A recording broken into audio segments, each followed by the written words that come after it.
Itachi বনাম Gojo fight হলে কে জিতবে?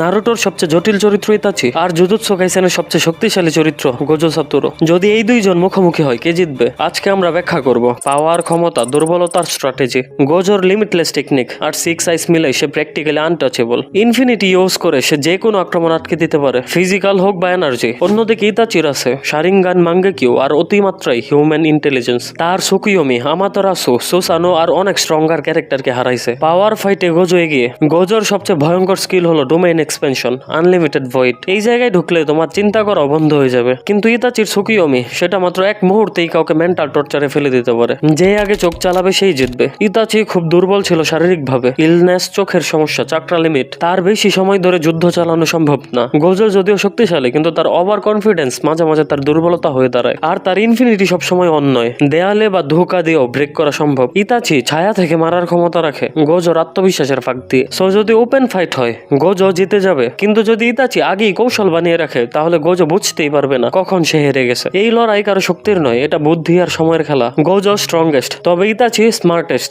শেষ পর্যন্ত এই যুদ্ধের জয়ী সেই হবে যে আগে চোখ তুলবে। আপনার মতে কে জিতবে কমেন্টে জানান।